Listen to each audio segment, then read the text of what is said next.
you our best takes on exactly what happened on Saturday. Nebraska's very narrow win over Greg Schiano's group.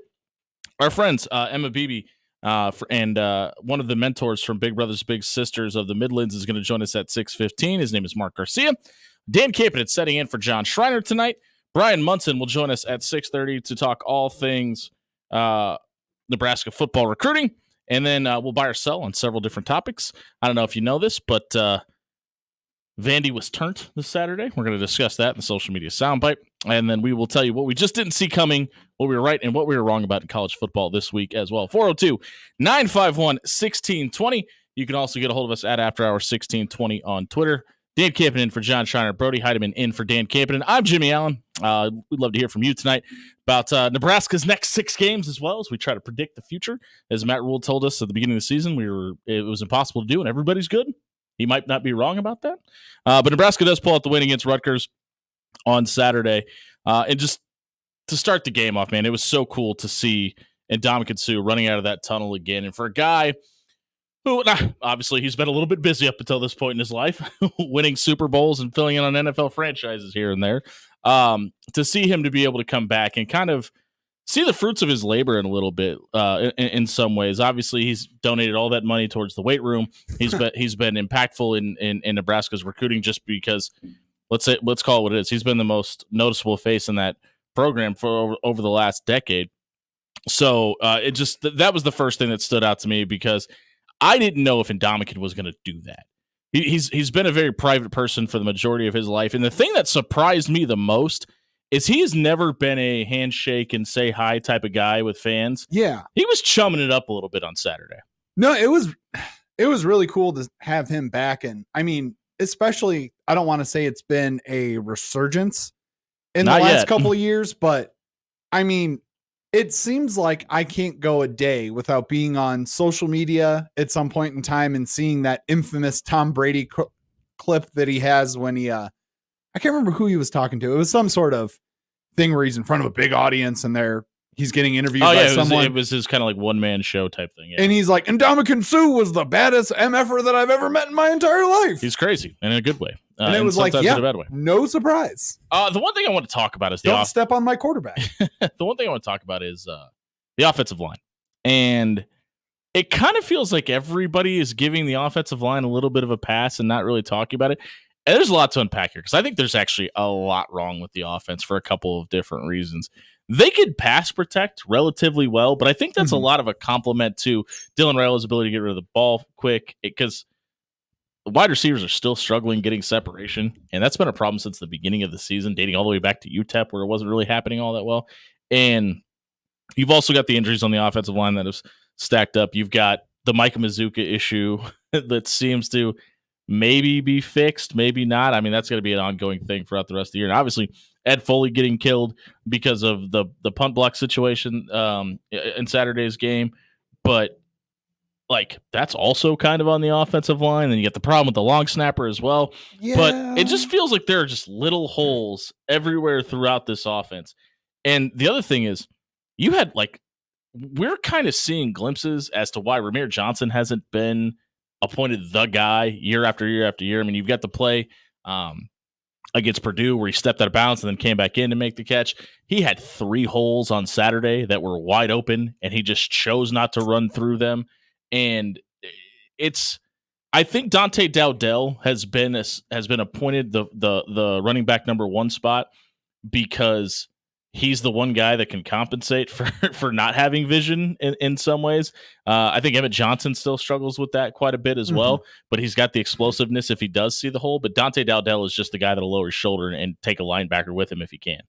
Yeah, that was what I was noticing when I was going back on the film is that Dowdell seems like he's the most confident of probably that running back group at this point. And I mean, if you need to put him in there to get 5 yards, he's going to get you 5 yards. If he needs to take 3 with dragging basically half the linebacking core with him, he'll do it. Here's the problem with Dante Dowdell. If you need 3 yards, he's going to get you 4 yards. If you need 6 yards, he's going to get you 4 yards. Like he's overly consistent almost to a flaw. And yeah, that's kind of how Emmett Johnson's been able to be that off-speed pitch, change it up a little bit. and bounce it out to the outside and create something that isn't there. But everybody from Rahmir on down through Dowdell, and we've even seen Gabe Ervin struggle with this in the past. We haven't seen him that much this year. They all have a problem seeing the holes that open up. Now, when it's not happening consistently, I guess that's kind of understandable. There were plays on Saturday where I thought Nebraska, like, crush Marcus Satterfield all you want.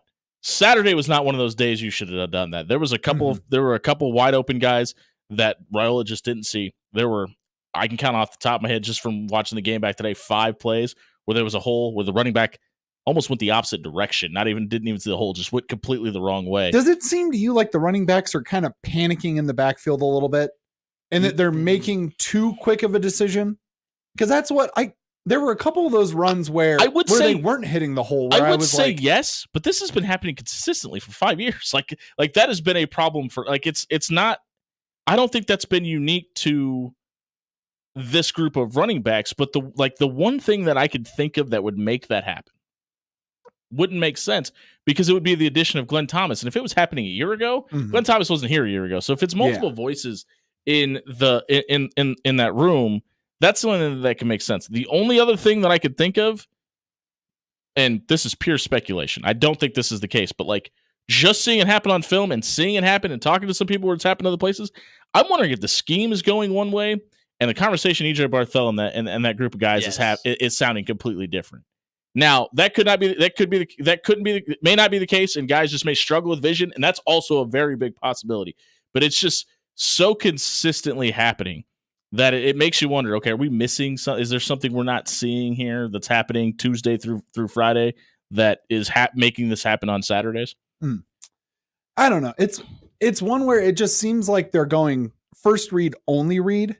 Well, and you have to remember that's not what I want to see in general. I kind of wonder if, like, the fact that this run defense is so good in practice, that some of their hurried up decision making may just be repetition from what's happening in practice, because you have guys like Nash Hutmacher and Ty Robinson in your backfield so consistently in practice. Because after going for 207 yards on 29 carries against Washington, whose defense is pretty damn good too, by the way, Nebraska held Rutgers just in Kyle Monangai to 78 yards after giving up 70 in the first quarter. Yeah.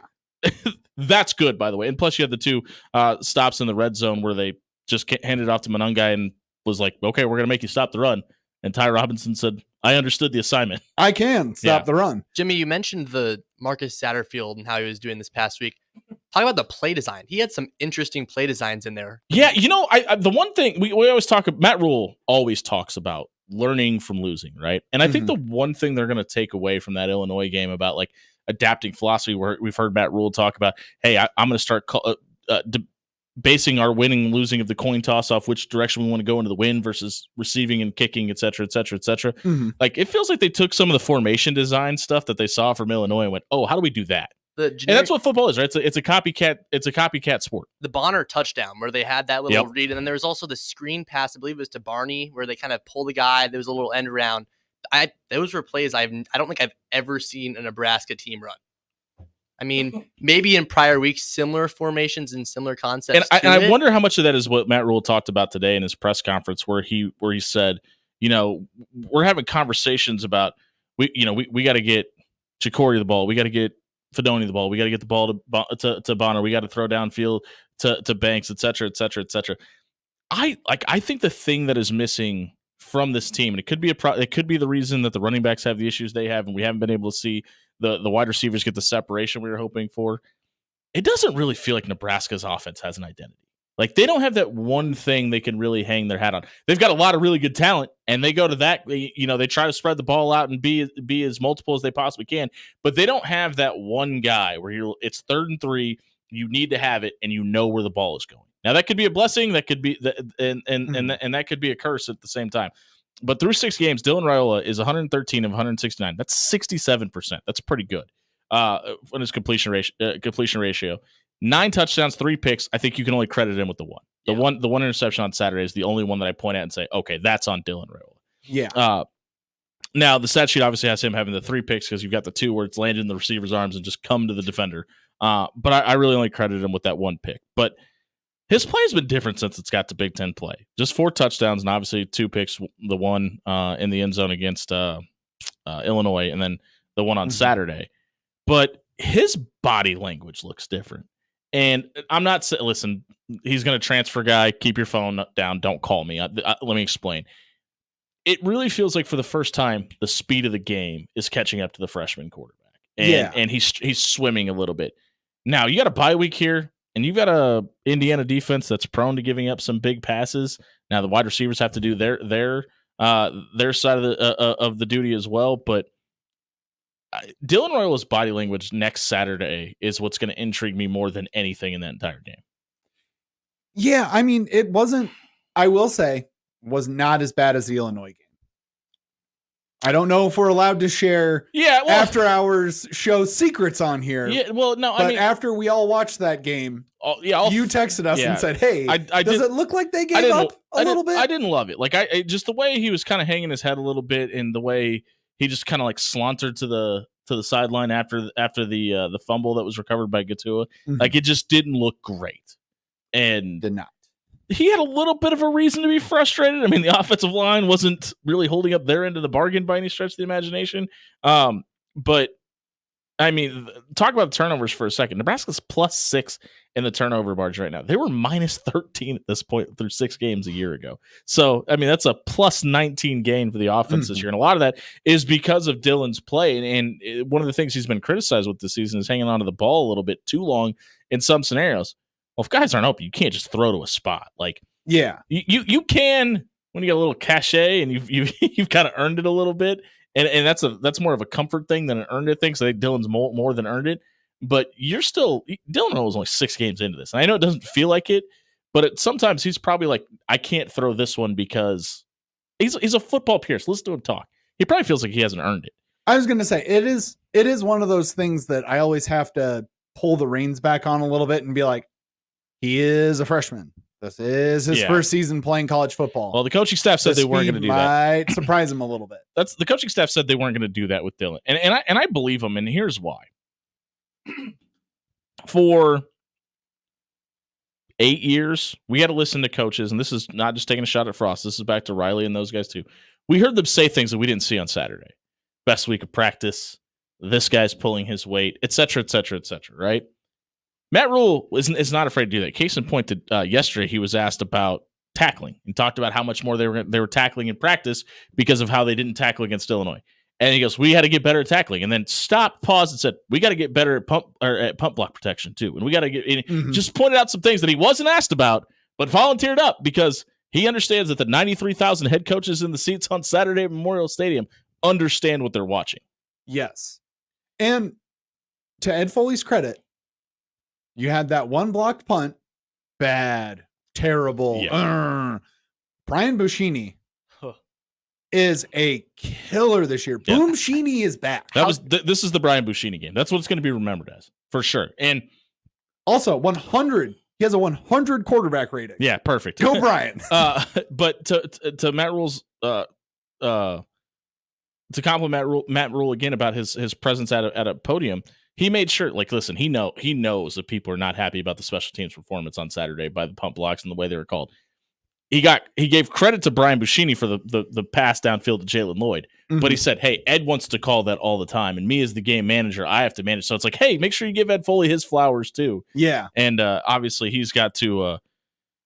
They got some stuff to figure out on the special teams, and the reason I think I'm willing to not necessarily throw dirt on Ed Foley today is. Listen, remember how bad kick returns were a year ago, 2 years ago? Have you seen how much more they've been improved in the past 6 games? That's why I'm not willing to say, okay, Ed Foley needs to step away. They got to go get somebody else. Now, there's a lot of people ready to break glass and hit the panic button, but I'm not quite there yet. I still think this coaching staff is still in like year 1.5, and there's still a lot that they've got to figure out, and that's one of them. Matt Rule said that Tristan Alvano might try to get things going in next week. He didn't sound really happy about the prospects of that. But we'll see. And honestly, like, this is no shade at Tristan Alvano or Ed Foley and that kick staff. Are we ready to have the conversation? Do we really want to take the ball out of Dylan Raiola's hands on like a 4th and 2? No. That's kind of where I'm at. Like, if it's 4th and 2 and you're on the other side of the 50, listen, hashtag college kickers trends every Saturday for a reason. It's not just a unique thing to Lincoln. Get a 5-star quarterback, get some big time wide receivers. It's one of those things that I'm kind of at the point where I'm like, let's roll the dice. The defense has been great, nothing short of great, and your quarterback's been pretty good up until this point too. Yeah, and that's the one thing that I was going to say too, Jimmy, is the defense hasn't given me any real reason to say, no, we shouldn't risk it. Only defensive unit in the country not to give up a rushing touchdown through 6 games. And there's your point right there. We're going to talk to our friends from Big Brothers Big Sisters in the Midlands. We come back on the other side of the break. If you missed our breakdown of Rutgers, Nebraska this week, and check it out at soundcloud.com/afterhours1620, wherever you may find your podcast at. It was brought to you by our friend Amber Best with Berkshire Hathaway Real Estate. If you've been listening to this show for a long time, you've been hearing Amber's reads over and over again. You ever notice you don't hear the same house over and over again? There's a reason. Amber Best is the best in the Midwest at getting the houses off of the market. If you need to sell your home or maybe find your forever home, check out Amber Best. That's BESS.com and work with the best today. We're talking mentorship. We come back on 1620 Zone.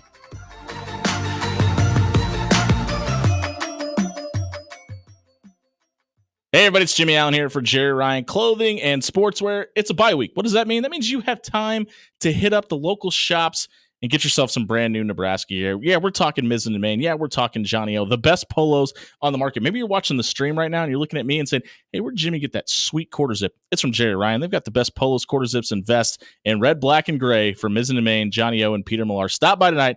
Tell John and Dan that the After Hours crew sent you. It's Jerry Ryan Clothing Sportswear, dressing Omaha for over 51 years.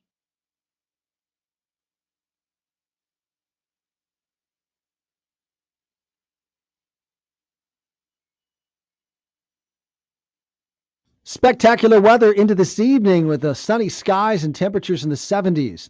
Clear tonight, a low near 50. There's a possibility the northern lights will appear on the northern horizon. Mostly sunny Wednesday, a little warmer, high around 84. I'm Chief Meteorologist Bill Ranby from KETV News Watch 7.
After spending another summer on your deck dealing with the harsh sunshine, hot temperatures, and all-around unpleasantness, maybe it's time to start thinking about upgrading your deck to something a little finer with Forsman's Finest Decks. Forsman's Finest Decks is pretty good at building covered decks or patios to give you more shade for cookouts, hangouts, or even enjoying the game on TV. Start by booking your new deck for the spring of 2025. Family-owned Forsman's Finest Decks are the finest decks you can find. Find Forsman's Finest Decks at forsmansfinest.com.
Are you dreaming of your business dominating local Google searches, drawing in customers effortlessly? Look no further. I'm Courtney, the Google gal from Pixel Fire Marketing. Need assistance with your Google business profile? From verification to getting more reviews, fixing maps to tackling annoying Google calls? I've got you covered. Your profile sets you apart and ensures you're the top choice for local customers. Visit fixmygbp.com for our $297 special offer. Visit fixmygbp.com.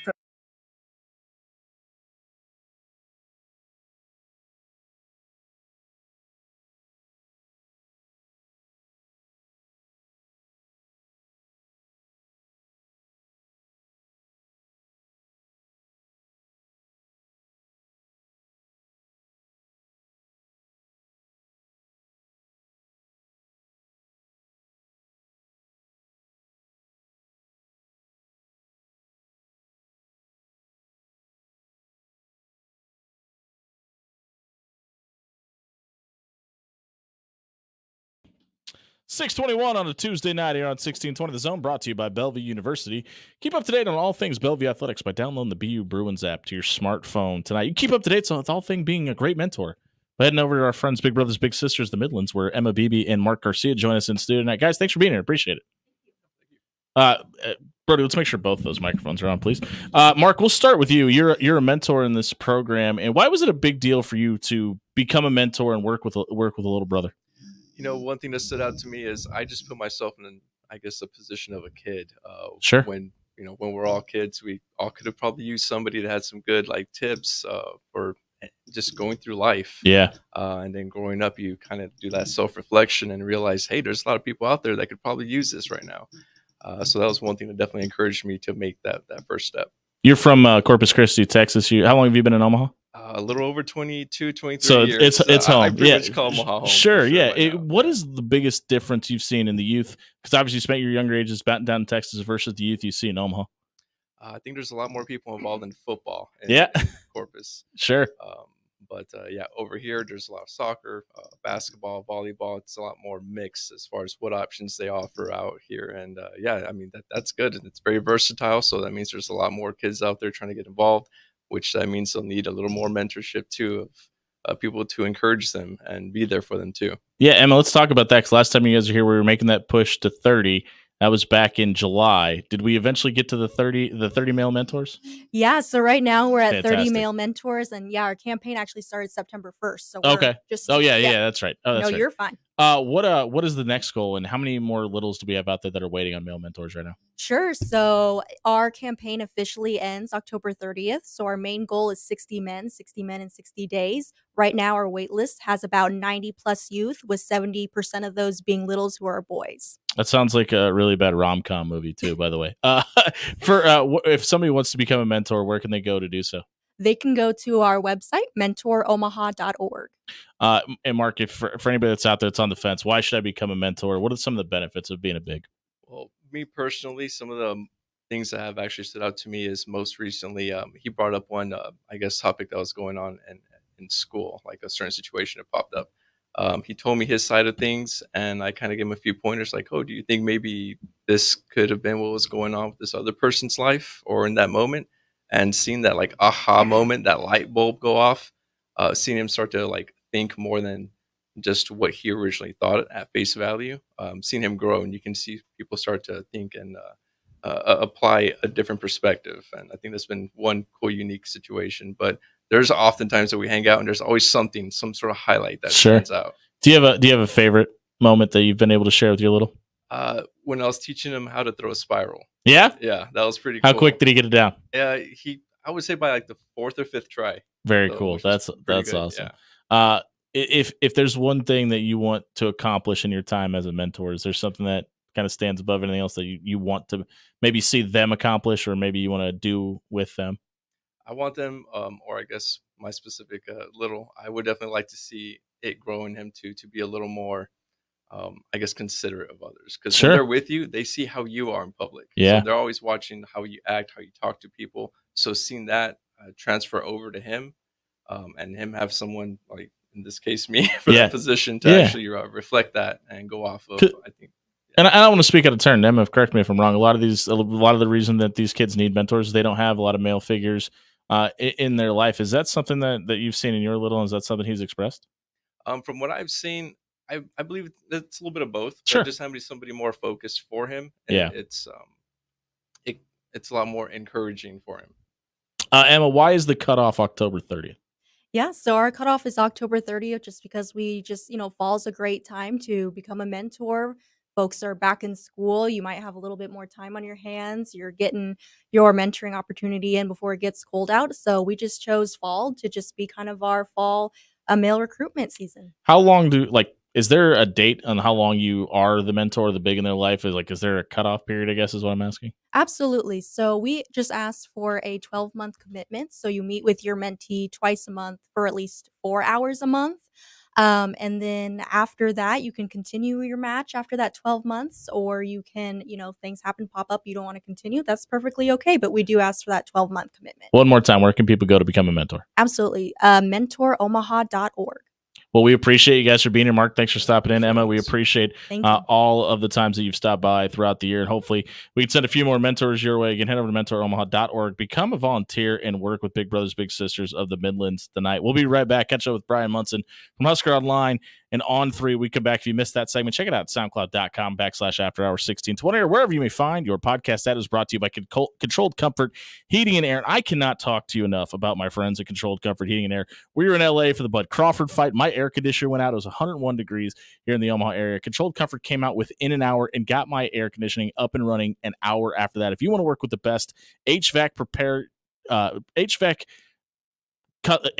friendly company in Omaha, head over to controlledcomfort.com and set up a maintenance appointment for your HVAC system so you're not sitting and hanging out with old man winter in your living room this winter. Head over to controlledcomfort.com and work with Tony and the team tonight. We'll be right back with Brian Munson from Husker Online on 3. We come back here on 1620 The Zone.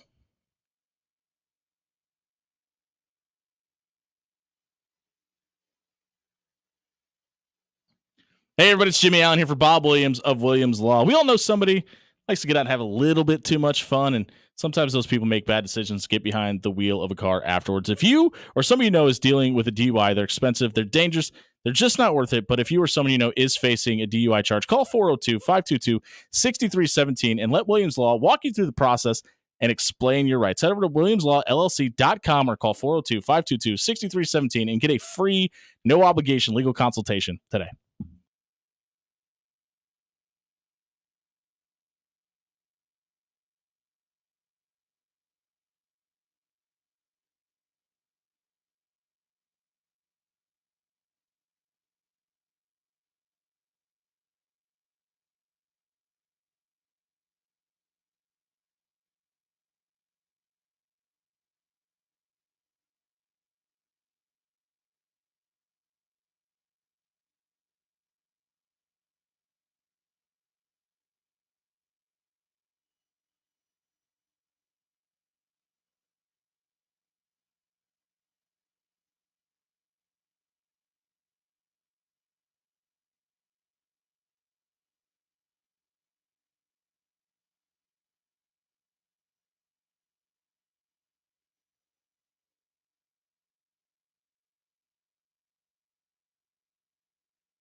Well, we're having a little bit of technical difficulties getting hold of Brian Munson is the After Hours Lounge, brought to you by Bellevue University. If you want to keep up to date on all things Bellevue Athletics, download the BU Bruins app to your smartphone tonight. One of the things I want to talk to Brian about is the progression of Dylan Raiola through this season, and we kind of talked about it, Brody, in the opening portion of the show. And for a guy that is very much 18 years old, but has dealt with it, the pressures of being the quarterback in Nebraska and obviously the play on the field being as elevated as it has, like, what is next for Dylan Wright? Like, what, like, you know what I mean? Like, how do we measure a guy that to the outside of Saturday, and listen, it wasn't perfect, but it was still a win, has been pretty good at handling everything around him. And when you're talking about a freshman completing almost 68% of his passes and really only the one turnover on the year through 6 games. Now, pretty big step up in competition after this bye week, and I think Nebraska's getting the bye week at the right time. But outside of next Saturday, when they get Indiana, who I think's cornerbacks are going to be a little more prone to giving up the big play, and they're still pretty good. I mean, the number 18th ranked team in the country, but I still think Ohio State, Wisconsin, and Iowa's defensive backs are going to be a little more formidable foe than anybody they've played this year. I don't put USC on that list, and we're going to talk about this later tonight. In what we didn't see coming. But I think USC's cornerbacks are really prone to quarterbacks that can get the ball out quickly, and Minnesota exposed that and kind of stuck to a game plan and were able to just execute it perfectly. They played a perfect game. Yeah, it's kind of hard to nitpick anything that they really did wrong, but it just felt like USC was hell-bent on keeping them in a Tampa 2 and keeping everything in front of them, and PJ Fleck said, okay, we'll nickel and dime you all the way down the field, and we'll score it along the way. And that's why I think that game is maybe a little bit less on the suspect ratio for me out of the last 6 games. But, I mean, let's call it what it is. When UCLA comes to Lincoln, Nebraska should be able to torch them like everybody else has up until this point this season. I'll cross my fingers. Yeah, same. If we don't beat UCLA, I might actually go to bed crying that night. Yeah. Who knows? That is the last give me game on the schedule, in my opinion. And listen, Vanderbilt just beat Alabama on Saturday. So give me games are really a thing of the past. But I mean, listen, you got 2 teams that are still in the top 25, one being the number 2 team in the country. They might be number 1 by the time you go to Columbus. You have to play the next 2 games on the road. And there is going to be that 800-pound gorilla in the room until it's not. Like, Nebraska still only has 5 wins on the season. Yeah, I know. They got through October undefeated last year, and they only needed 1 more then. This would be a much bigger collapse, but you still haven't beaten Wisconsin since the first time you played them as a Big Ten opponent. Mm-hmm. That's wild. Iowa got their win back last year. Now you have to go to Iowa City this year. You were able to do it 2 years ago. UCLA, like we just talked about, is the game where everybody should probably have it circled. That's probably the easy one. But like, if they lose that game to Indiana, and it's possible, Kirk Cignetti has done a tremendous job. Now their season hasn't really been a bunch of world beaters either. I believe they've only played 1 team with a winning record up until this point, if I'm doing my math correctly. I believe you are correct. Yes. If they don't win that game in 2 weeks on October 19th in Bloomington, there's going to be a bunch of people, especially the fact that they have to go to Columbus the week after. They're going to go, wouldn't this be the most Nebraska thing ever to go 5-1 and finish the season 5-7? 100%. And you can't look at the past 8 years and see anything different. Yeah, I don't think that's what's going to happen. But Matt Rule even talked about this yesterday. He said, you know, the difference between Illinois and Rutgers, and when we win and we lose, is guys aren't staring at the clock waiting for it to hit 0. They're playing the game. Mm-hmm. So it's an interesting point, and it raises a question that I still want to ask you, because I found it a little bit interesting in Matt Rule's media comments yesterday when he laid out, you know, hey, what's the bye week going to look like for you? And he said, all right, we're going to do Monday, Tuesday, Wednesday, Thursday, Friday, Saturday, Sunday off, and then come back on Monday and prepare for Indiana. Yeah. And does the extended amount of time off? No. Does that worry you in any way? It doesn't bother me for a couple of reasons. They're really banged up right now. Like nobody's going to look at Sierra Wright and say that dude doesn't belong in the field, but they desperately miss Tommy Hill as the vocal leader of that defense. Yes. Makes sense. There's a possibility that he's my boy. So there's a possibility that Blyhill may be able to come back in the next 2 weeks as well. Okay. And then you're feeling really, really good about that secondary, right? Because I think Sierra Wright's going to be one of those guys that's going to be seeing a lot more playing time, even if guys are healthy. And some that should maybe be concerned about their playing time. I know he's a single-digit guy.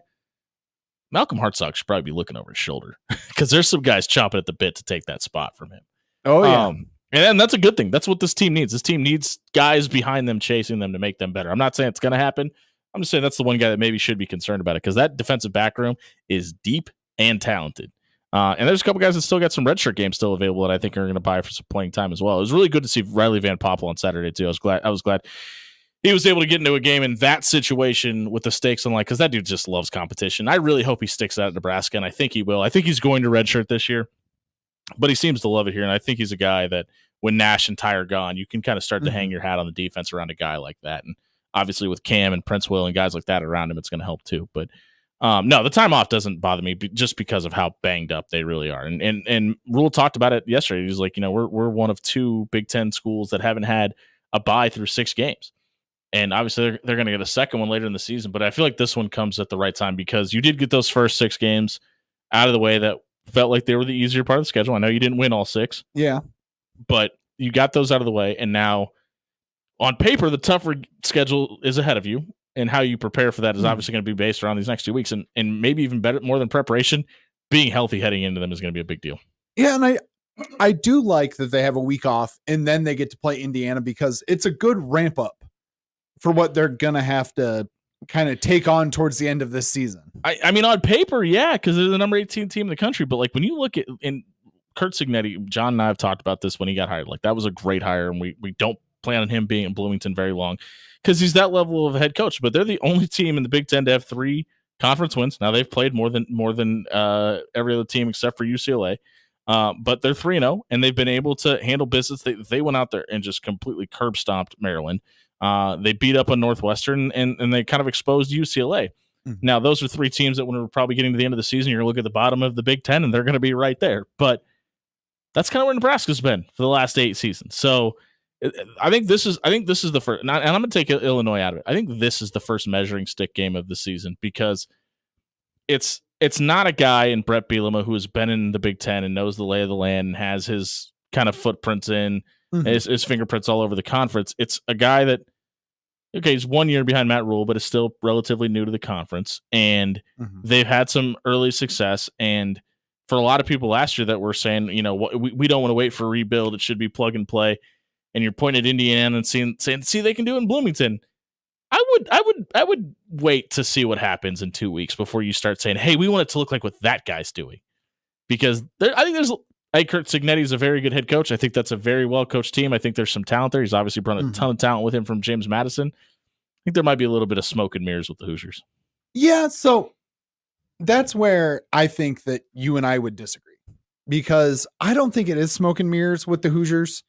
Because to me, Matt Rule, Kurt Cignetti, it's a real handshake meme kind of head coaching comparison. Agree. Mm-hmm. Because Matt Rule has coaching, the Huskers. Yes, personality, no, but go ahead.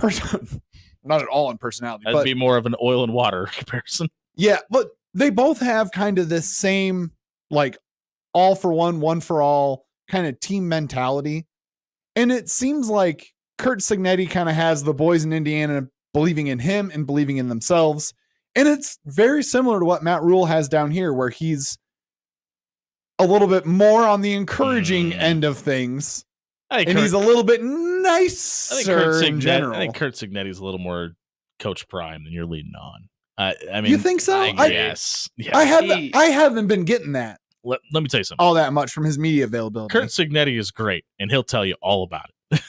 That's fair. Go rewatch his Big Ten media appearance. It wasn't the most humble pie that you've ever eaten in your life. Okay. Yeah, he's very much a I'm great and let me tell you about it type person. But with that being said, when you look at the success he's had, it's hard to argue it with him. Now, I don't think they've necessarily seen a front seven like they're going to see in 2 weeks, but they haven't had the prep time that they're going to have.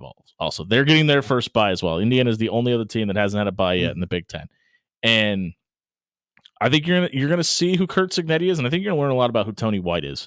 At once, what would that be? 13 days from now. That'd be 17 days from today, right? Just about, Yes, yeah. yeah. So, you're going to learn a lot about the future of Nebraska football in 2 weeks from now, because right now Tony White is at the top of a lot of people's short list for head coaching boards. He's got a real good chance to solidify himself. I think it already is, but to say, hey, look at what I've been able to do in 2 years, and he hasn't really had that hang your hat on this game type situation. Yeah. And he's got that. Maybe you could point at that and say it's the Colorado game this year now, because obviously Colorado seems like they might be a little bit better than anybody in this room gave him credit for. That's for sure. Yep. But if he does it against a top 25 opponent that deserves to be there, that says a lot more than beating Shedeur Sanders and a host of guys, because Colorado's 4-1. And you're gonna learn a lot about Colorado this weekend too, because they get K-State on Saturday. They changed it around. Yeah, it would make me happy if we saw a really great performance against Indiana, because I gotta say, up to this point, Colorado, yes, that rustled some things in me that just got me real excited. That feels like the only complete game. And what's scary about that is it wasn't really that complete of a game by Nebraska. Well, and that's the that other second half was very suspect. Well, and that's the other scary thing to me is it seemed like Purdue was like, we didn't wake up until the third. And then Rutgers, it seemed like we were kind of just tossing the ball around and like we were all just like greased up deaf guys trying to play a game of football. Great analogy. Everybody last Saturday just felt like they were waiting for somebody else to take the ball and run with it. But it's like, yeah, we're gonna, this thing's gonna take off and the Rocket's gonna get strapped to her back as soon as somebody else does something. Like nobody really grabbed the brass ring and ran with it, and that's a really scary thought if you're waiting, if you're looking at the slate that's ahead of you, because you got 5 teams waiting down the pipe that aren't going to let you really get away with that. Who do you think will let them get away with it? UCLA? Yeah, yes. Okay. They're bad. They're bad at the football. Hey, it doesn't look like we're going to get Brian tonight. Maybe he'll be able to join us in the later segments. We'll ask him what he thinks about Vanderbilt being turned up on Saturday. We're going to get to that when we come back on the other side of the break. If you missed this segment, check it out, SoundCloud.com/after-hours1620. It was brought to you by our friends at Cunningham's Pub. It's a Tuesday. You know what that means? Tomorrow is Wing Wednesday. You like free beer and wings? Then we've got a deal for you. Listen to us tomorrow on a Wednesday night. Follow us on social media at AfterHours1620. Follow Cunningham's Pub. Retweet or share the GIF of the wings we send out, and we're going to enter you into a drawing to win a $25 gift card to either of the Cunningham's locations, Old Mill or the Blackstone District. They have Sunday ticket available as well as all the college football games at their 2 great locations. Make sure you stop by and catch some games. 58 consecutive days of football, and you can catch them all at Cunningham's Pub. We'll be right back. Checking out the social media soundbite here on 1620 The Zone.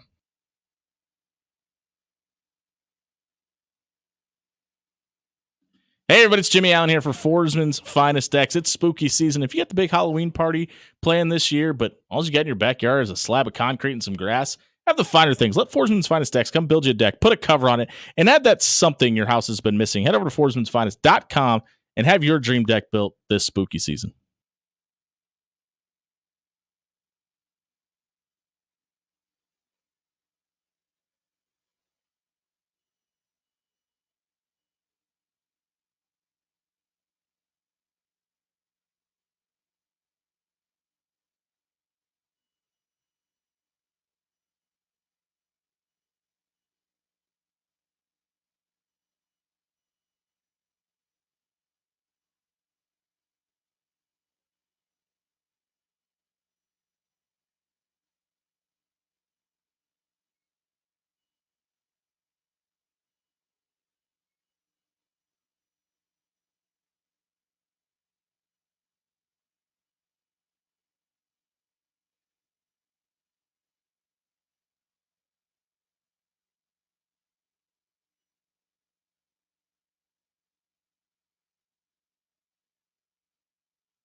All right, when you're late getting to us, we don't play your intro twice. Brian Munson from Husker Online and On 3 joins us now. Munson, good evening, sir. How are you? Dude, I don't know what happened. I just got the randomest Apple iPhone push. I looked over and it's got the little hello with the scribble. I'm like, what time was he supposed to call me again? I'm like, oh my gosh, unbelievable. It's cool, man. I got a friend that works for Verizon. I'll hook him up with you and see if he can help you out. You're right. I heard about that place. It's a pretty good company. Hey, Nebraska's 5-1 heading into the bye week. What is the glass half full version of that statement? What's the glass half empty version? The glass half full is that they are a game away from being bowl eligible and looking like they would be favored at least 2 out of the next 6, possibly 3 out of the next 6, to where you could be, 8-4-ish, 7-5-ish, but you are playing in December. Glass half empty. Still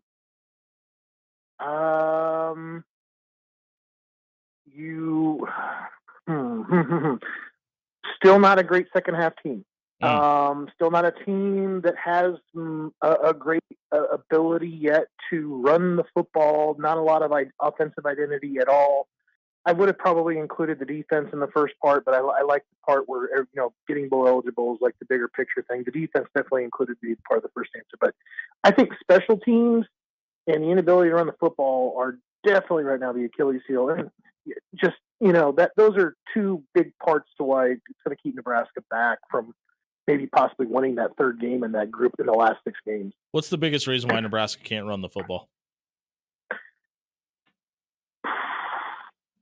Well, I think that they're loaded up at the line of scrimmage, number one. I think that they've kind of figured out that, that they're going to load up, make, I think, Dylan throw the football, number one. They want him to go ahead and have to do that. They're going to put some pressure on him up the middle. So you're kind of getting a dual kind of value, plug in the gaps up the middle, because if you can get pressure through the A, you make Dylan uncomfortable, because that's where he loves to step up in the pocket. So he's not much about the rolling. He's not a real rolling type of guy, and he's not the kind of guy that wants to lead the pocket, at all to go look for 3 or 4 yards here or there. So you almost kind of run blitz each and every time to kind of hold him back there, and then you try to push that offensive line back into him a little bit. So at least that's the way I kind of see it. I think that there's been some questions on personnel, and maybe, there's been they've had some really tough matchups, I would say, too. They've played against some good defensive lines. But I think a lot has to do with just the fact that you don't have any type of threat at the quarterback position to run the football. And you can get a lot of pressure and rattle, I think, Raiola the worst by bringing inside pressure so he can't step up. I hope we're adding, if you get pressure through the A, that makes Dylan uncomfortable to the intro. I just want to throw that out there. Oh, my God. It's a family show. Seriously. And you're part of our family, Brian, and we have to add that to your intro. So going all the way back to Monday, and by the way, Jimmy let me out of my cage, so I actually get to ask questions tonight. There you go. Shriner's watching a soccer game. Dayton over the weekend, little brother Raiola said, hey, the 2026 recruiting class, they're not done yet. And it turns out, wasn't wrong. Bonwell Witt, the explosive wide receiver out of South Dakota, signs with the Huskers. How do you think this is going to start to affect that 2026 class coming in? DV Jan Bonwell Witty. I think Raiola, they met. I think Bonwell Witty had a great relationship that he started to develop with the previous staff at Nebraska 3 years ago that really started to really blossom, though. However, once he met Matt Rhule and Garrett McGuire, especially, he felt like it was home. And I think and I'm kind of writing about it right now, and I don't want to tip my hand too much about it. Actually, that part's already written, but I think what you got here is you've got a pretty good little setup going, right, with the 2026 group and even the 2027s, if you want to get really technical about it. And you now have an identity. You have a face. You have somebody that's driving the bus, and it's Dayton Raiola. And I think that this is critical because I think the quarterback position, helps show direction. And guess what's going to happen now? You're going to find that clip of him throwing to Jordan Allen last week in the big win for Buford on Friday night. We're going to revisit that clip time and time and time again because what was that ball on air? 65 yards. Yeah, I mean, the kid absolutely just has a cannon for an arm. And I think that that's one of the things that, you're going to continually go back. You're going to say, this is the dude that's going to be throwing you passes. This is the dude that you're going to be protecting. This is the guy that's going to be leading the offense while you're out there playing defense opposite him. I just feel like you got a critical piece to the class. Now you nab one of your top guys that's, in the radius. You had a guy like Keenan Harris that was there last week too that just absolutely loved it. And I know that like Will Fong already had his article today, but I have another article to come on Harris probably tomorrow. And you had just some other big dudes that were in town this weekend. And I think that this was the piece that Nebraska really needed. They needed to get this piece with Raiola to have the quarterback position, which I think has been. It's been a question mark. It's been a question mark up to the point where Raiola committed. I mean, I don't think anybody was really prepared for that. Jimmy, you and I were exchanging text messages that night. So I think now that you have that piece, you can begin to have an identity and understand what this class is going to look like, and you can kind of like start to sell, how important this class is really going to be and what it's going to be like to play with the other Raiola that's obviously got an arm too. We started talking about the running back and position in the running game in Nebraska, and a guy like LaShawn Williams throws his name into the transfer portal from Iowa. He's got over 1,000 yards rushing. Maybe not him specifically, but do you think that the running back position is something Nebraska is going to focus on again in this? Oh man, I think Nebraska is going to be interested in taking a look at. I feel like it's running back. It's going to have to be a difference maker. It's going to really have to be a difference maker. I think that you have a couple guys that you're adding to the class or you're adding to the group already with Parker and Booth that are tremendous running backs. I think the room's still got a lot of talent in it going from one season to the next. But you might be a little short on that top end. You have a lot of talent and a lot of depth. So maybe that's what opens the door to a transfer. All I know is that, Booth had 377 yards rushing and 8 touchdowns. Yeah, he had a solid game. Malcolm. Yeah, It really blows me away that a lot of people still ask the question about what position. Yeah, he might be a running back. Yeah, I think you know. Brian, we appreciate you overcoming your phone issues tonight. Despite not knowing anything about technology, we appreciate your efforts on everything you do at Husker Online. We'll get to it next week. I always feel worse talking to you, brother. All right, man. I'm here for you. That's Brian Munson from Husker Online. If you missed this segment tonight, check it out at soundcloud.com/afterhours1620. Wherever you may find your podcast at. You can also find Brian Munson on Twitter at Husker Online as well. If you missed this segment, check it out on our radio replay page. It was brought to you by Pixel Fire Marketing. If you're the decision maker in your company, maybe you own your business. Own your business right now. You can fix that. You can update your business profile. It was Courtney, the Google gal at Pixel Fire Marketing. Go to pixelfiremarketing.com for more details tonight. We buy ourselves. This is the break. Come back. We had 1620.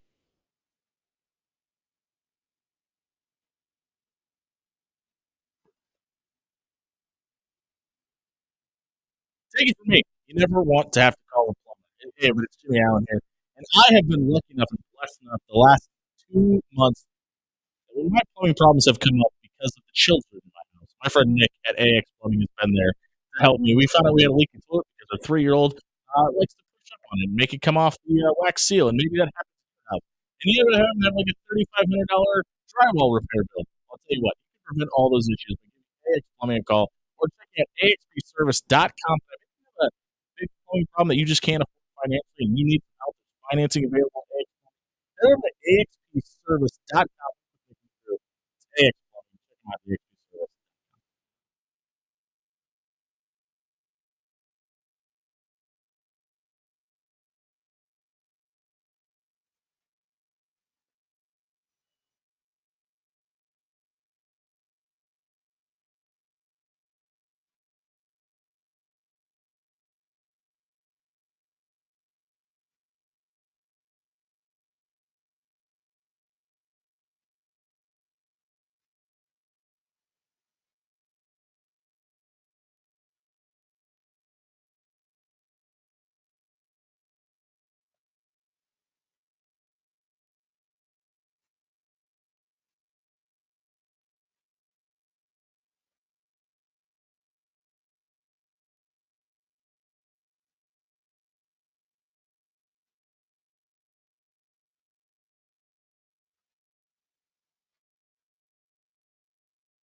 Top of the second hour here on 1620 The Zone, brought to you by Pyramid Contractors. You don't become the number one roofer in Omaha for over a decade by accident. If you've been affected by the seasonal storms, head up pyramidroof.com tonight. Brody Heidemann and for Dan Campbell, the pride of all of Gretna, joins us tonight.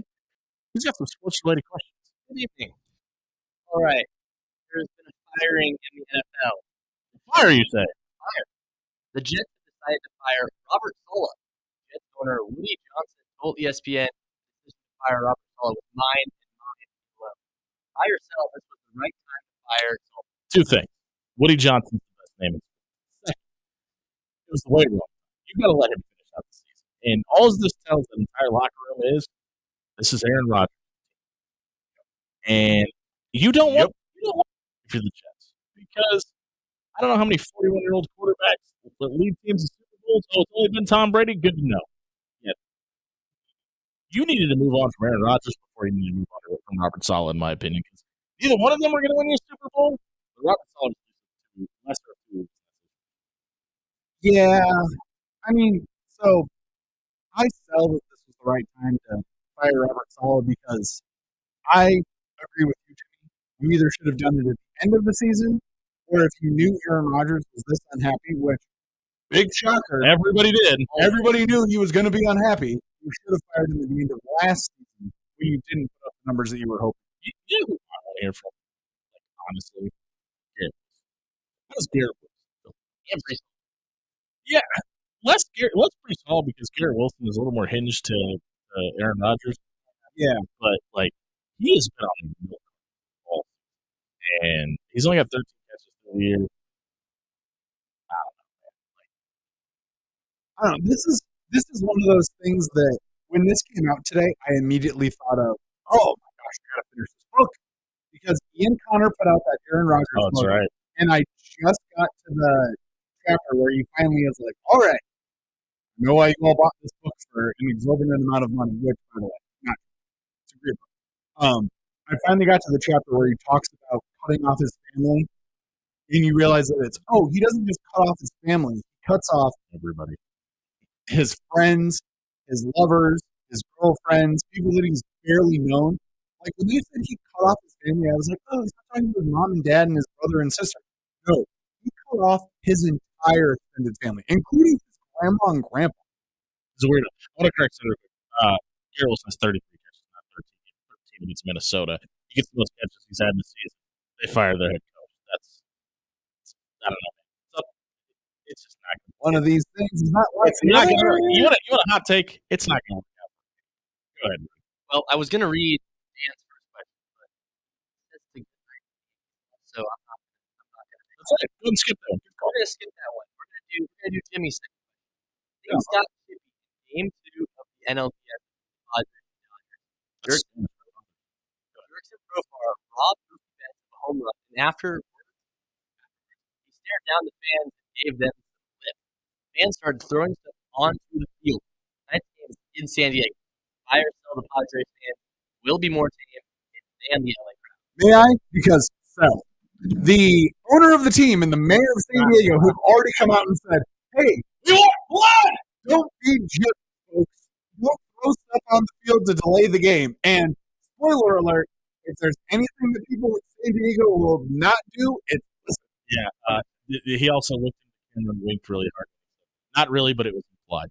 I don't think it will be as bad. I don't think we're going to see a 15-minute delay like we did in the game in LA, but serious injury just happened in the corner of Boston hockey game. A skate cut his hand is down on the ice. I think it's going to be nuts. And this is what we need. This is what baseball is. I hope it gets in. I hope it almost gets to a riot. I hope it's that in sense because this is what playoff baseball is supposed to be all about. It got pretty chippy last night in the Yankees World. They did, yeah. Mm-hmm. You've got four really good matchups right now too, and I want it to be as crazy as. Brody had read my first question. We would have gotten to agree on one thing, Jimmy. The Yankees won the World Series. Yes. No, that it's the best time of the year. Go ahead, Brody. You can read number 3. You. Yeah. Just 12 unbeaten teams left, including Navy, Liberty, and Army. Buy or sell one of those 4 teams Those 3 teams will be the team to represent the group of 5 in the college football.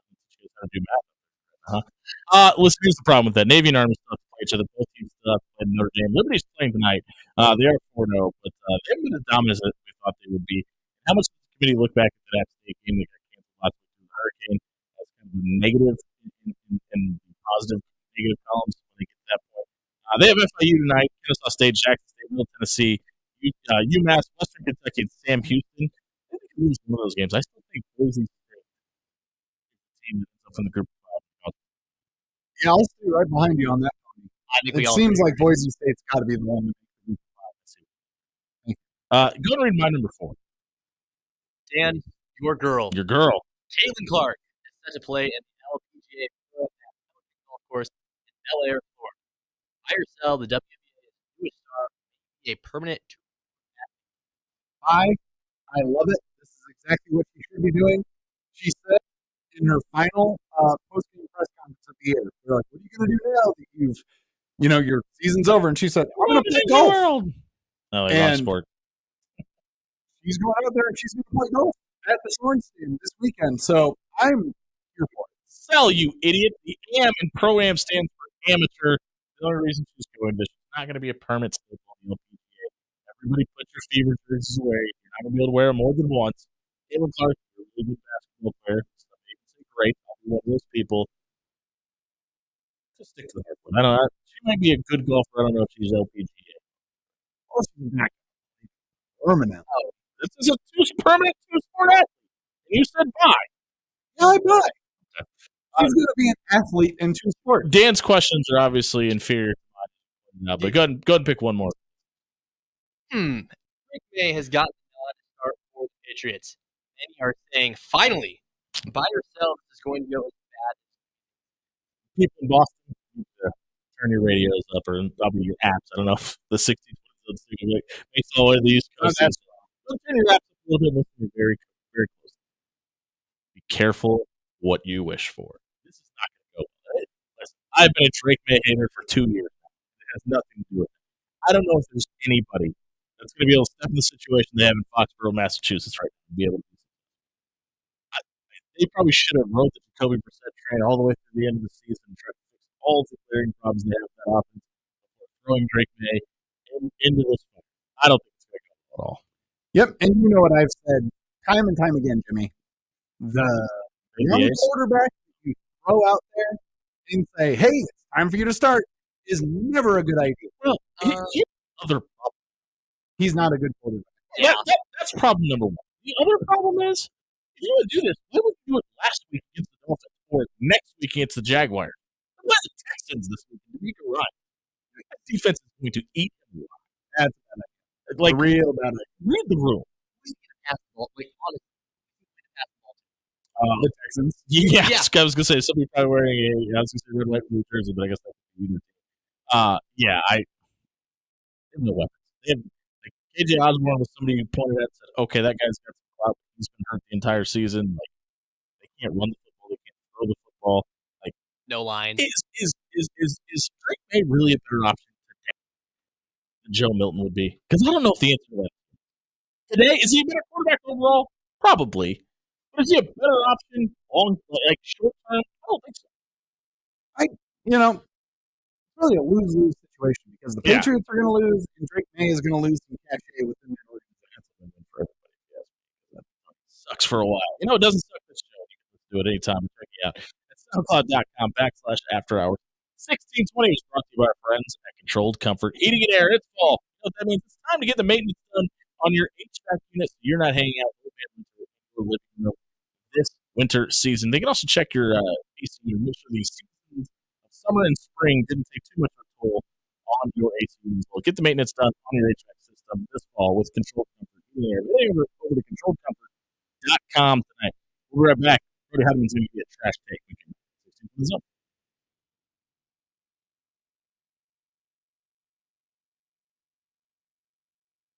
Hey, everybody, it's Jimmy out here for Bob Williams with Williams Law. You hear Bob on this radio show every week talking about legal issues facing the Big Ten, legal issues facing NFL players, and which Georgia Bulldog got arrested this week, et cetera, et cetera, et cetera. You don't have to be a big-time conference or pro athlete to work with a lawyer the caliber of Bob Williams. All you have to do is head over to WilliamsLawLLC.com. Bob and his team is going to give you a free no legal consultation. They'll walk you through the process, explain your rights on whatever civil or criminal case you're facing. They'll work with you, make sure you're the right fit for him, fit for you, and be able to help you and your family. Check out WilliamsLawLLC.com and book that free, no obligation consultation.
So, 16 on a Tuesday night here on 1620 Zone. Brought to you by Pyramid Contractors. Head over to pyramidroof.com. Book yourself a free estimate. You need your windows, gutter, siding, or your roof replaced. Check out pyramidroof.com and book that free estimate tonight. It's time for our Brazilian Sanitation Trash Takes of the night. What we'll do here is myself, Ian Camping, and Brody Heideman will all give you a hot take. We'll put a poll up on Twitter at After Hours 1620. You'll vote on who had the best take. Who gets the least amount of votes had the trashiest take of the night. I'll start us off. Former executives of Disney are looking at getting athletic directors in schools together and talking about a mega conference. And I think it should happen. And here's why. Because this is the only way. And I think from the 10,000 foot view, it looks like this is the death of college athletics. And this becomes NFL light. And we're making this semi pro football. This is the only way college football goes back to the way it used to be. You can get the money out of the way under an umbrella of people that have financial stability and understand how to run a business, which is what college football is, and then we can have Nebraska, Oklahoma. and you can get regional football back because, yes, the Big Ten and the SEC will exist under this umbrella, but you can actually get it back to regionalized college football. I love it. I think this is looking such a negative, and I think by the end of the time it's all said and done, it'll be a net positive. And it seems like it's the way that we've been trending. Yeah. Which not unfortunately, is just the way that college athletics is going to have to be. We've already basically said, you know what? The whole amateurism thing, it's dead. It kind of counts. It doesn't count anymore. Who really knows what's going on? And the powers that be basically just said, you know what? Fine. Hands off. Do whatever you want. I most famously gave a 6-minute speech today on NIL at school. Was this in Miss Duncan's class? Yeah. Give us your take. What did you say in your speech? I didn't say very much about it, but So you lied? No, but I talked a little bit about it. Okay. With NIL aspect to it, that it's no longer a thing. It doesn't need to be, these college athletes deserve to be paid the amount of money. Well, I think there's a place for amateurism. Like, no offense, Zips, but like Akron. Yeah. It's a school where amateurism can exist. Idaho is a place where amateurism can exist. Like, in a capitalist society, you can look at things and say, okay, that is worth X amount of dollars because ticket sales, revenue, TV dollars, eyes on the product, et cetera, et cetera, et cetera. Mm-hmm. And then you look at Akron football and go, that's not the same thing. And that's okay. And it is okay because it's obvious. Like, it's obviously not. Yeah. And actually, my trash take sort of roll it right along. Football. No. I do not have any competent things to say about this. Which I did. That would make things a lot more fun. But as I've been saying on this show for a long time, the rising tide raises all ships. You don't want to fire Taylor House? Sorry, go ahead. Please tell me you just Googled that. I just Googled that. Okay. I was like, if that was off the dome, then I'm not that much. good job, Jimmy. I'm going to put down my headphones and I'm going to walk away. Rising tides raise all ships. And the tide just got much higher today in the world of women's basketball. Juju Watkins has signed a Nike deal. Is this good for the sport? As my fire sale question said tonight. And I buy on that one, Dan Campanen. Yes, I do. Because Juju Watkins is up next. Behind Paige Becker, she's probably the second most recognizable face in all of women's college basketball right now. And you know what? I'm going to tell you one thing. That's great.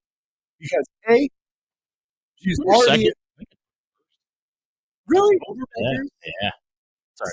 See, I still think Beckers gets number one just because she's older. But Juju Watkins is the one who definitely has the most media attention on her right now. True. Being young, I'll say it, very pretty, and also just a straight up baller. She's been killing it, and it helps that she's at USC, which is already a Nike school, so she doesn't have to change anything or do anything different with her shoe deal there. And she's just in the media capital of the world. So we are going to see a lot of really great Juju Watkins commercials. Taylor House played quarterback. Wow. That's my thought on that. Ready? Miami does not deserve to be a Oh, top 10. shut up. It's a bad take. Get out of here with that. They're undefeated. Doesn't matter. They're the best. Winning is hard. Like people do this thing where it's like everybody in the top 5 should be undefeated. Like, no, Georgia's good at football. Like, go back and watch that second half. They dominated Alabama. Probably should have won that football. Like, Miami probably should have lost the game, but they're good enough to battle back and overcome adversity. Like, winning is tough. Miami's the top 5 team. I don't think they'll end the season as a top 5 team. Wow. Who do you got beating? They're going to lose the game. You know they got King Ward, right? And this is who they finish out with. They got a bye this week. They get Louisville next week. Louisville. Yeah, that's a good team. Well coached. They play Florida State, famously not good. Duke is so-so. Georgia Tech is not what we thought they were. Wake Forest, maybe the surprise team in the ACC. Syracuse, the season. Yeah. I think they lose again. They've been playing way too close, and they've been playing way too close again. Not giving any shade to Cal. Cal is, I mean, actually, Cal. I better not hear one negative word about Cal football come out of your mouth now too. They're 3-2 right now, and they're 0-2 in their own conference, which is totally fine, even though they lost. Which they almost beat those Miami boys. Miami's going to be easy. I disagree with that take. That was our trash takes of the night. You can vote on all of them over at After Hours 16 and 20. You can listen to the show anytime you'd like. SoundCloud.com/After Hours 16 and 20, or wherever you may find your podcast. That was brought to you by our friends at Jerry Ryan Clothing. I know you've been watching the stream. You're probably listening to me on the stream right now. You've seen the sweet quarter zip that I'm wearing right now, courtesy of our friends at Mizzen and Main. You can get yourself a polo, a quarter zip, or a vest from brands like Mizzen and Main, Johnny O, Peter Millar. They've got them all at 78th and Dodge. It is the premier suit buying experience in the Midwest as well. They've been open for 51 years. You don't be around. You don't stick around for that long and not have a great lineup like our friends. Stop by 78th and Dodge. Get your closet ready for game day with Jerry Ryan. We'll be right back. What we got right, what we got wrong, what we didn't see coming this weekend in college football.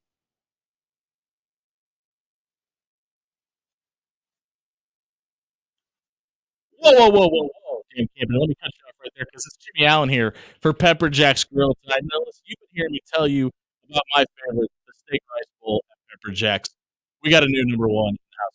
I stopped by Pepper Jack's Wednesday. I got the crispy chicken, instead of the grilled option, they now have the fried option. I put it in a burrito today with all of the vegetables that are grilled on it as well, and it is amazing. Stop by Pepper Jack's Grill and try their new protein option. It is the crispy chicken. You can get it whatever you like from Pepper Jack's, whether it be the rice bowl, whether it be a salad, whether you wanted to do like I got today. All those options are available at Pepper Jack's 10 great locations throughout the Omaha area today.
7:28 on a Tuesday night here at 1620. Brought to you by Pyramid Contractors. If you're starting to see a little bit of condensation pop up in your windows, that's not supposed to happen.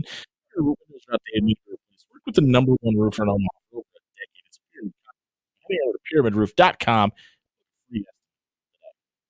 What do we get right? What do we get wrong? What's coming in college football this weekend? I'll start off. What did I get right? Syracuse. I talked to you about it at the top of the hour as well. I picked them for my super dog picks. While you guys were on Friday, shout out to Dan and John down in I was here. We appreciate you guys. We count the board right now. 64% of his passes completed, 17 touchdowns, 6 picks. That loss to Stanford was pretty bad. Syracuse had a really nice bounce back in this game against USC. On the road against the top 25 team, they were able to pull it off. And Syracuse is my surprise team in the ACC. I'm not willing to write them out of the ACC championship game. I know they lost to Stanford. No, Stanford's not very good, as we've said multiple times on the show. Winning is difficult. Don't write Syracuse off as a team that may play more in the conference championship game. What did you get right, Dan? Well, I do have to pat myself on the back because break your arm. 3 consecutive shows last week, I said, look out. Yeah, that's right. Look out for Arkansas, baby.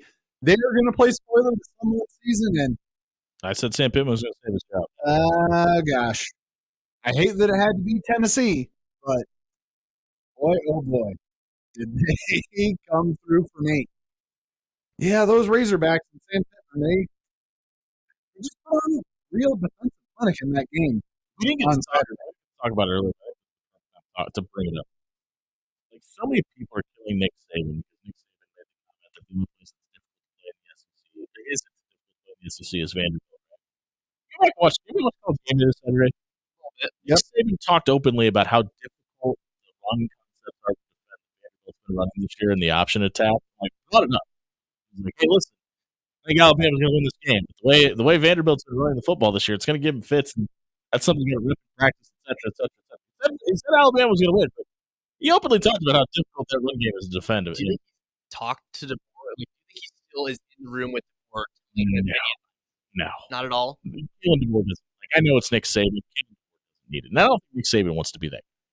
The best thing you can do if you're that person is be as far away and removed from the situation as possible. Okay, Nick Saban's that guy. But I think Nick Saban is smart enough to know that he doesn't need to volunteer his inputs unless he's asked. Yeah.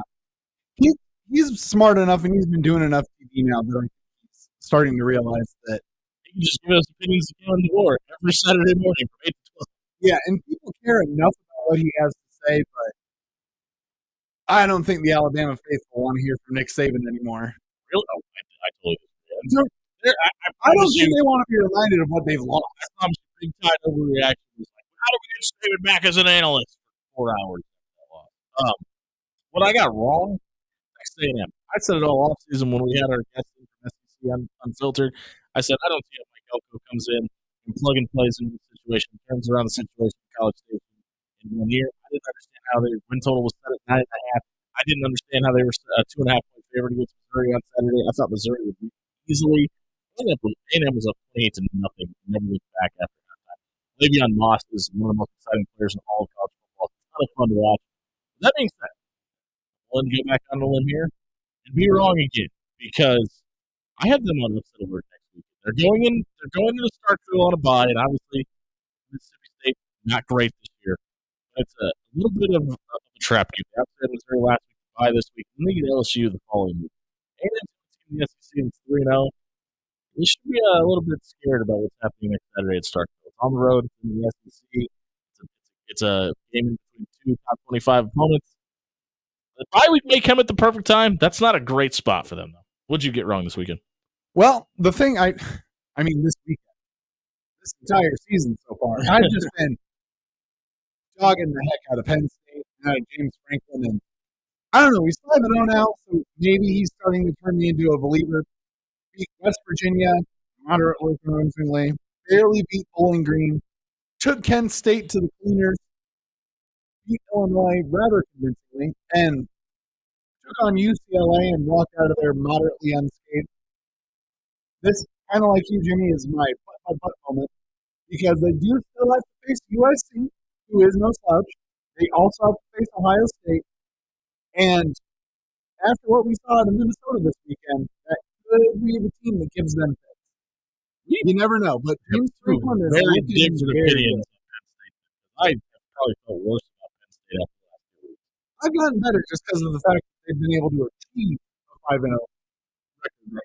Well, I mean, there was For now. those first 5 games. That was really too many worries. Illinois was very much in that game up until the last few minutes. I didn't see Minnesota coming. I think that, like we talked about earlier, they did a really good job of spacing out USC's defense. They were throwing 5-yard out routes and completing every single one of them. USC was giving them up, and they were just taking what the Trojans were willing to give them. Your USC and your D'Anton Lynn and the defensive coordinator and Lincoln Riley, you've got to be really concerned with what you just put on film. Now, granted, you can fix things. Things can be fixed. This is why you have coaches go and coach and fix these issues. I'm not feeling great if I'm a USC.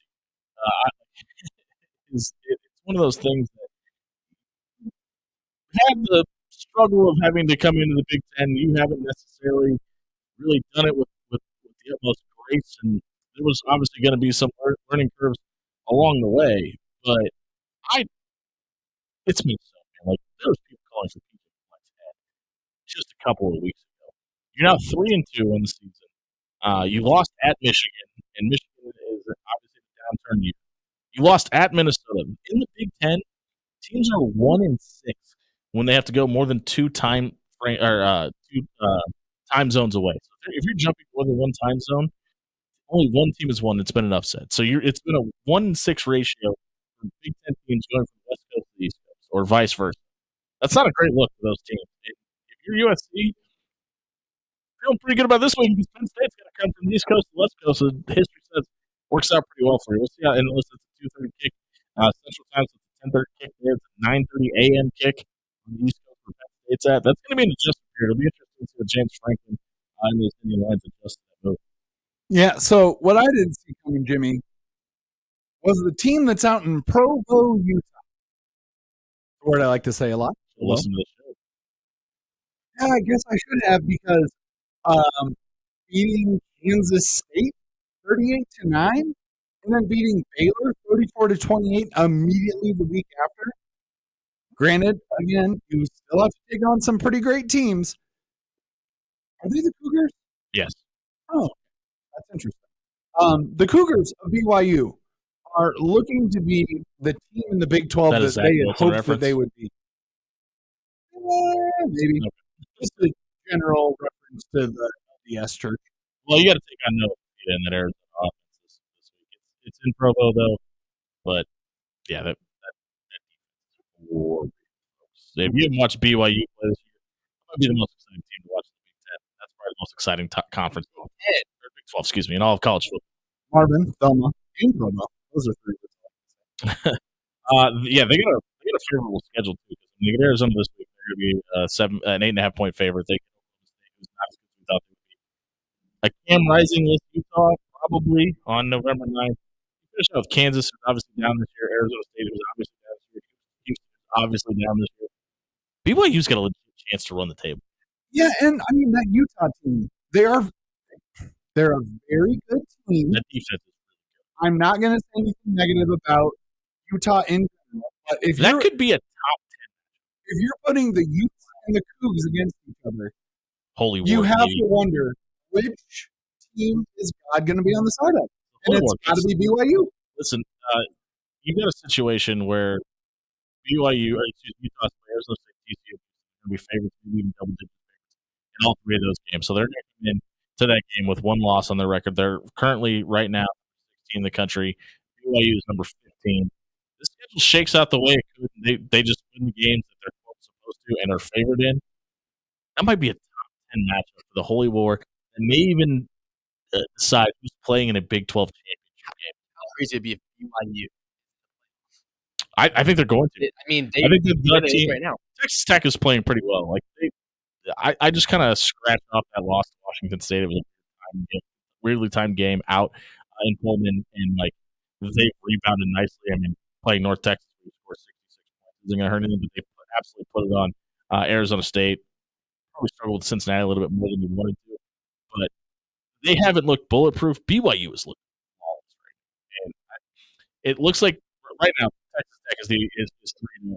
I don't know if I'm willing to buy into Iowa State. Obviously, I've been very vocal about not buying into Colorado. Man, the Big 12 is going to be really hard to figure out, and I think BYU is the class of the conference. Yeah, and they've got their schedule, like where their bye week shows up in between that UCF and that Utah game. It's just perfectly aligned for them to get prepared. It really sucks that we don't get to see BYU Iowa State this year. So I think that would be the matchup that everybody wants to see. That could be the Big 12 championship game, and that may make it even more intriguing because you haven't seen that matchup. And I know everybody wants to talk about tiebreakers. How do we figure out who should and who shouldn't be in the championship game? But it also gives you the element of not seeing rematches too. Yeah. And to me, that's kind of what college football is about. I like that aspect of it. I don't know if I trust Iowa State to go to the route this season. They're still going to go to Morgantown on Saturday, and then they have to go to Utah as well. And then they finish out the season with Kansas State, who's another team that throw their hat in the conversation for the championship game this year. But don't rule Chris Kleiman out. Like I know they've got the loss to BYU where they got absolutely dominated, but that was on the road, and Kansas State obviously has a chance to finish out the season undefeated or the rest of the season and get that rematch as well. So Big 12, we talked about it before the season. We said that it has the potential to be the most entertaining conference. I think for 6 games, it already is. Yeah, it's halfway over. Man, college football is halfway done. That's crazy. Like it feels like we just got started. It feels the off season felt so long. It felt like one of the longest off seasons. I don't know why. A lot of hype around the rest of the football team. And now that's here. The first 6 weeks have gone by. I feel like it was last week. But we get to the most exciting weekend. College football, though, man. You go Texas Oklahoma this weekend. Penn State USC, what we just talked about. Pitt's undefeated. Cal's got to go all the way out to the East Coast to play that game. Arizona BYU is going to be a good one. Oregon, Ohio State is this weekend. Ole Miss is this weekend. You've got a lot of really good matchups. Listen, we talked about Boise State. They got to go out to the Rock on the island at Hawaii this weekend, too, in a late game, 10 o'clock Central Time out there in Hawaii. It's going to be a really good weekend of college football. That's just the tip of the iceberg. We're going to try to win you some money as we wrap up the show. When we come back, we're going to give you our sports bets for college football this week. And the other side of the break, if you missed it, check it out. SoundCloud.com/after-hours 1620. It was brought to you by our friends at AX Plumbing, Home or Residential. They can do it all. Check out axpservice.com for all your plumbing, water heater, gas piping, or backflow prevention issues. AX Plumbing is locally owned and operated, and they will leave your home or business cleaner than they found it. Check out axpservice.com.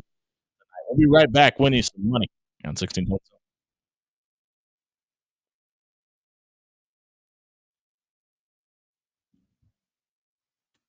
Hey, everybody, it's Jimmy Allen here for Cunningham's Pub. It's a Tuesday night. You know what that means? Tomorrow is a Wing Wednesday. If you like beer and wings, I'm sure you like free beer and wings even more. How do you get free beer and wings at Cunningham's? All you got to do is listen to After Hours on a Wednesday night. Retweet or share out the gift of the wings we share on our social media platforms at After Hours 1620. We'll let you into a drawing to win a $25 gift card. Either one of the Cunningham's locations, Old Mill or Blackstone. Maybe you've been to Cunningham's yet? What are you waiting on? Stop by tonight. The specials: brisket, French dip, caramelized onions, Swiss cheese, Worcestershire sauce on the side with some delicious au jus sauce for dipping, all on a hoagie roll. Stop by Cunningham's Pub, grab dinner, grab a drink.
All right, I think the question needs to be asked. What is more weird? Meeting 50 Cent at a Hy-Vee or meeting Hulk Hogan at a Hy-Vee? What's more weird? You're on. I'd give it to Hulk Hogan, probably. So for anybody that doesn't know, Hulk Hogan, better known as Terry Bollea, I guess lesser known as Terry Bollea, will be at the Hy-Vee on 108th and 4th, October 16th, for 1 hour promoting his Real American beer. Obviously, Curtis Jackson, better known as 50 Cent, was in Omaha a couple years ago promoting his Cognac. Yeah, Branson and a champagne line. But Branson, I don't know who I'd rather meet. Like, I think it's 50 Cent. Because I don't know, I've just never been a Hulk Hogan guy, but a wrestling fan. Got to meet the Hulkster, brother. Yeah, I mean, I'd probably still rather. I'd go 50. Yeah, 50's more cool. 50's cool. I'd rather hang out. And it was like the kind of Attitude Era, like Hulk Hogan-ish portion of like WWE was kind of falling down when I was a kid. Yeah, and like Ready to Die was like the album of the third grade. Like someone had it. Like, Richard Dye Trying, you mean? Yes. Ready to Die Snoop Dogg. It is? Yeah, Richard Dye Trying first. Ready to Die is apparently my mom has met Hulk Hogan multiple times. She just texted you and just tell you texted me that. What's your mom's name? Jamie. Jamie, thanks for listening. I didn't meet Hulk Hogan multiple times. I've got questions. Yeah. My dad literally ran into Andre the Giant one time. So when he worked there. It's time to win you guys some money. You know, pro wrestling talk. Let's talk about college football this weekend. We're going to give you, Jan and I are going to give you 3 picks each to take a ticket to Warhorse Casino and cash in on Sunday. Give me USC plus 5.5. Big Ten teams, like I said earlier, just 1-5 when jumping across 2 time zones. USC hosts Penn State this weekend. I don't know if they're going to win. They're going to cover 5.5. I've been underwhelmed, as opposed to Dan Camp and take earlier. I've been underwhelmed by Penn State. I think USC has obviously been underwhelming since that LSU game to open up the season. I think they'll be different at home. I think they win. Maybe I'll show up my Super Bowl pick on Friday. Maybe not, but I definitely think they cover 5.5. It's called the Red River Shootout. Give me Texas and Oklahoma to go over 50.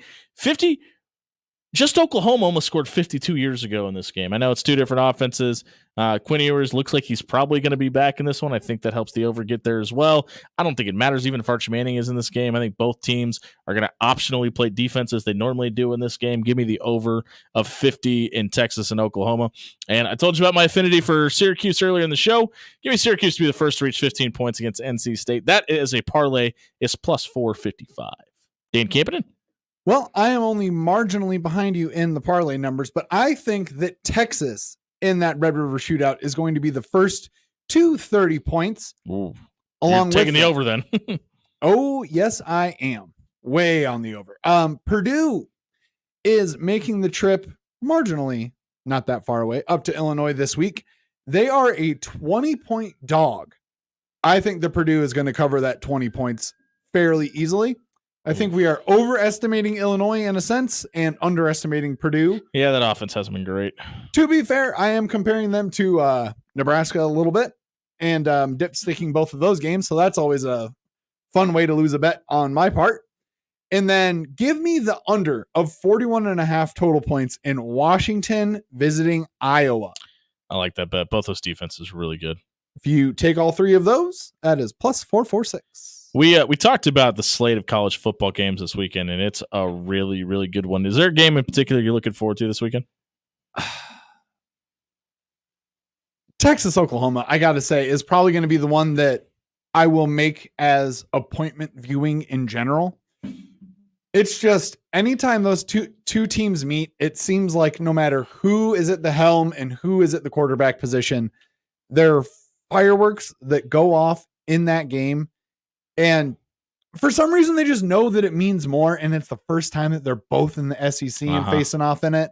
And I think that's just going to, stick in everyone's crotch a little bit more. I really hope Texas A&M is able to kind of run the table and get to that game against Texas with an SEC title berth on the line. Yeah. Because there's going to be so much hatred. And that's so feels kind of gross, but I'm kind of rooting for Texas to win this too. And I literally felt my stomach turn as I said that. But for the slate this weekend, the game that I'm looking forward to the most, Ohio State has to go out to Eugene. And is there a team in the country that you have more questions about than Oregon right now? I mean, we talked about the Idaho matchup. We talked about the Boise State matchup. They didn't look that dominant against UCLA after blowing out Oregon State, and Michigan State was kind of able to bracket that offense and keep it in check to some degree. They still scored 31 points and still relatively blew out the Spartans. But this is the game that kind of everybody's had scheduled or circled. Everybody really had Alabama, Georgia circled to start the season. That one clearly lived up to the hype. And this was kind of either the number 1 or number 2 option for a lot of people. And it's kind of lost a little bit of its shine. It really hasn't been talked about as much as it was talked about in the preseason up until this point. And a lot of that is because of the way the Ducks have handled their business. Now, they are undefeated. They both are 2 top 5 teams, but it just doesn't really have that big fight feel about it. Flip side, Ohio State has handled everybody. They absolutely dominated Iowa last week. They dominated that same Michigan State team that we just referenced a minute ago. They dominated Dan's favorite team, Akron. That's probably the most Akron's ever been referenced on this show post the Scott Frost era.